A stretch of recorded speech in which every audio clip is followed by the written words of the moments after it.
Hello guys, Trollface the Man here, and welcome to Traps and Techniques. This is episode 1, and today we're going to cover fully automatic arrow launchers or machine gun arrow launchers.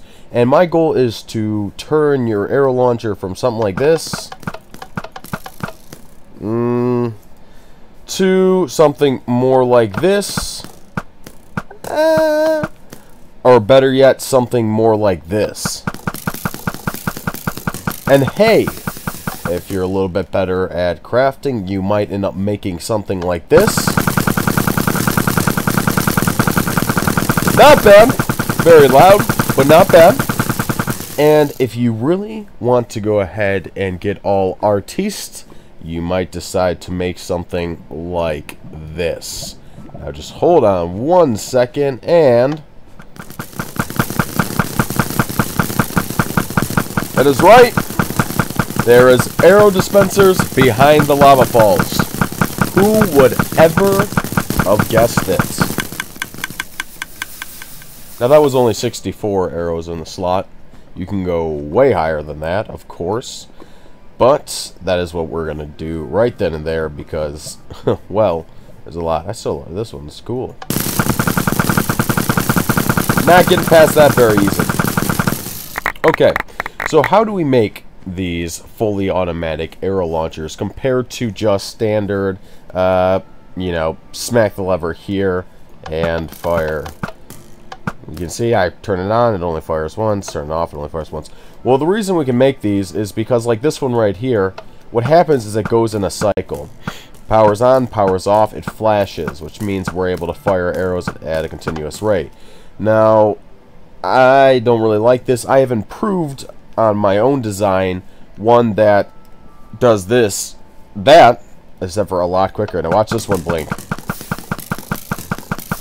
So, first off, let's explain how this works. Well, there's something that you should know about redstone torches, and it's something called a NOT gate, which is if you take a block like a redstone, or like a block right here with a redstone torch on it, what you'll find is if you take something like a lever and you power a block, it will turn off the torch. That's because powered blocks deactivate redstone torches, which come in handy, like let's say for instance if you want to travel a signal through a wall. See, I can use this to activate and deactivate a trap, let's say like this arrow dispenser, through a wall. See, now I can fire it through a wall. Which this makes it very useful for what we're doing, because what we're actually doing is we're taking these torches and we're using them to power other blocks. This torch is directing energy into this block, causing this torch to turn off. Now what we're going to do is we're going to put another block, like let's say right here. Of course grass would have to block it, right here. So this one is powering this one, which turns this one off, which is not affecting this one. But if I put this right here, this one is powering this one, which is powering this one, which just means it's going in a constant loop. So if we were to hook up something like, let's say, an arrow dispenser to this, it's going to fire continuously. Now, if you're having difficulties understanding... what?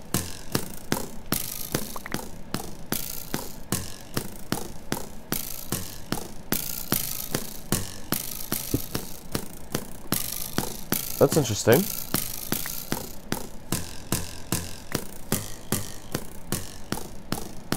No.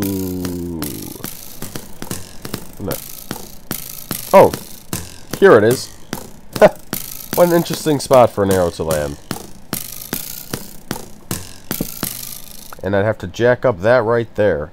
But this is actually what we're going to be working with next. Now you can also do this similar thing, except for with repeaters instead. And the way we do this is pretty simple. We lay down one in one direction, and we lay down one in the other. Then we just wire it up like this. And this also makes it more compact. And what happens is when we activate this, because it only allows something to go through one direction, it goes in a loop. Like do do do. Actually, it might be more helpful if I do it this way, so that way you can see.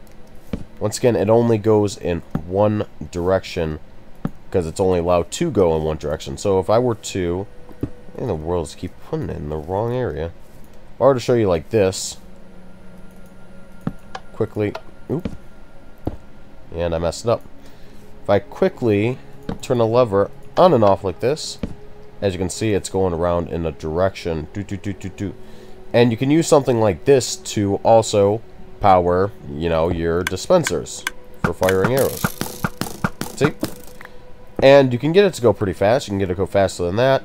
But if you're going to do one that's like this, that's a little bit more compact, unfortunately, you're going to probably have to turn this up, and this adds more delay to it. Because otherwise, if you don't have that delay to it, it's going to be too fast for you to activate. See how it's going a little bit slower here? Now, there is one problem with these types of, well, using this as a fire mechanism, is that if I try and power it, it locks to the system, which means that it's going to, well, freeze whatever you're doing, and make it impossible for you to turn it on and off at will. Which is where this design I came up with comes in handy. Now, right now, these things like this, these repeaters, can actually travel through solid blocks, much like the redstone torches, to power stuff. So we have a break in the circuit, or in the line right here.